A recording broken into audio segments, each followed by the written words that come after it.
Today, I want to talk about 3 characteristics that define my sound as a mixing engineer. My name's Jacob Samario, and I own a recording studio called English Oak Recording, and that's where we're at today. And in this video, we're going to take a look at my new song, Blue. I'm going to show you 3 characteristics of my sound that you can steal to use in your own productions or to use as inspiration to develop your own sound. Let's jump into it. When I look into your eyes, I see the ocean blue, the greatest escape I could walk into. And it burns so blue. Yeah, it burns so blue. So we've got a mono drum kit right here, meaning I'm using one mic to record the entire thing. I've got a kind of rim click on the drums as well, also recorded with one mic. I've got shaker and tambourine samples. Then I've got a couple of acoustic guitar layers, nylon, which is kind of the main driving force in this song. I've got some nylon leads, acoustic, and then a little harmonic overdub as well. With vocals, I've got one main vocal, very minimal harmonies, and there was a Rhodes that I meant to put in this track, but I forgot to. So as you can see, it's muted. And the first characteristic of my sound is limitation. And I embrace limitations because they often allow us to find creative solutions to our problems. And this is something I get asked about a lot. How do I get the sound I'm getting from these drums using a single mic and no samples? Let's take a listen to it.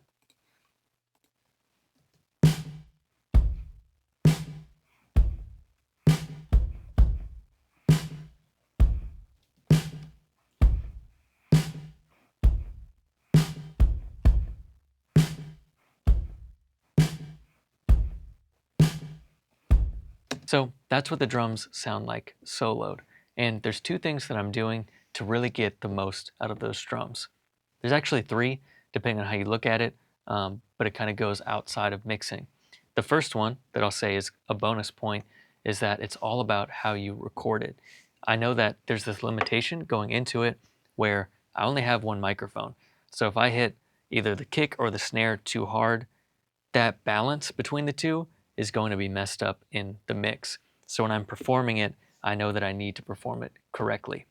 Now, with that foundation going into the mix, here are the 2 things that I'm doing in the mix to get even more out of this mono kit. One of my new favorite plugins is RBass. Now, this plugin isn't new by any means, but it's new to me, and I've really been enjoying it when I've been mixing.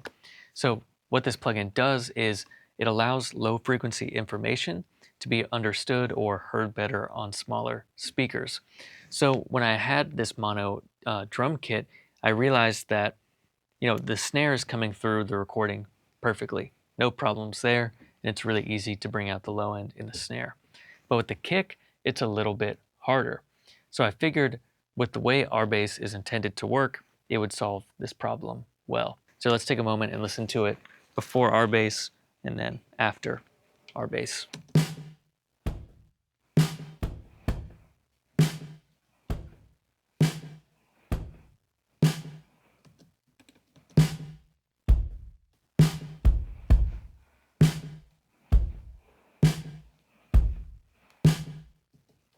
And so you can see a really dramatic difference using RBass on this mono kit. Now, if I had multiple mics, I could just turn up that kick drum, right?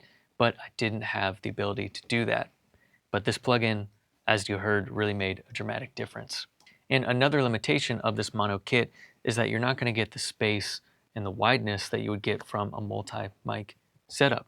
So one thing I like to do is I like to run UAD Ocean Way parallel to the drum kit to get a little bit of a room sound out of the kit. Let's again hear it before and after. I'm going to mute the snare reverb as well.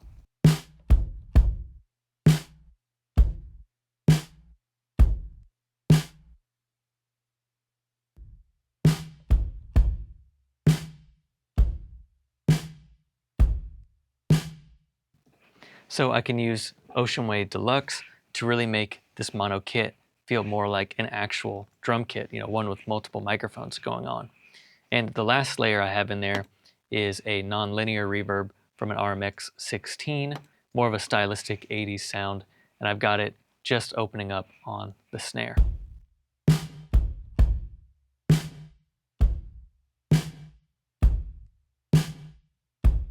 And so now we can see how the limitation allowed me to find creative solutions to the problem.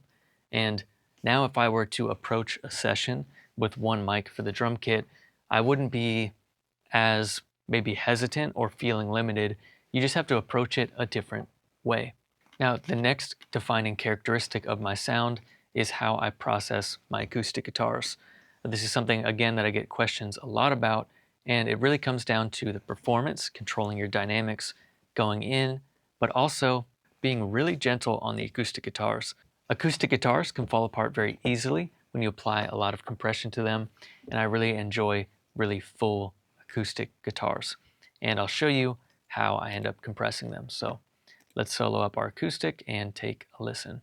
This is the instrumental section of the song, so a lot more acoustics going on.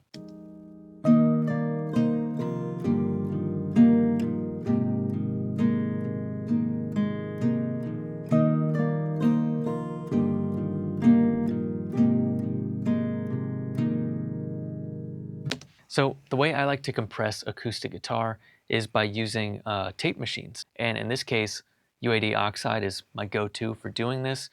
This plugin is designed to control the dynamics of the source in the way that tape would. So let's take a minute to listen to it again before and after.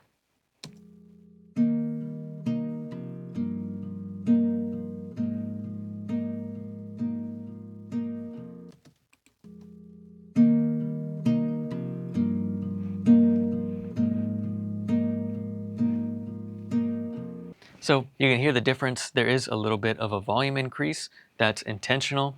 Don't lose it over that. What we really need to focus on is how Oxide is controlling the dynamics in a transparent way and the benefits of using a tape machine on something like an acoustic guitar. You can see here we've got a choice between 15 and 7.5 inches per second. And at 15 inches per second, we're getting a bump around 100 hertz. So alongside with that dynamic control, we're also getting a bit of warmth added to the signal, and that's that characteristic, that tape sound. And I find that, again, it works so much better using a tape machine to very gently compress an acoustic guitar, opposed to other things like maybe an LA3A or something like that. Not to say that there's not a time and a place for that, but I find myself, again, gravitating towards these tape machines. And the last characteristic of my sound is space, how I'm building space using multiple reverbs in this mix. So let me show you how we're doing that. This is like a cheat code for every mix. Avid Space has this RMX 16 IR, I guess you could call it, in this plugin, and there's but 5 settings, but I find that the RMX 16 specifically is really, really good at building out space in a mix. So what I find myself doing is switching between the room setting, which is this very short slapback sound, and then using the ambient setting for a longer reverb. So let's take a listen on this main vocal so you can hear it. I could walk into and it burns so blue. Here is the first short reverb. I could walk into and it burns so blue. And here's the longer reverb to create, the actual heard feeling and style of the song. I could walk into and it burns so blue. Yeah, it burns so blue. And a really simple way that you can get your reverb to start adding space and dimension to your mix is by utilizing this pre-delay right here. And with this plugin specifically, you can only control it in milliseconds. With some plugins, you can actually make it rhythmically to the song. So you can make it a quarter note, eighth note, 16th note, whatever.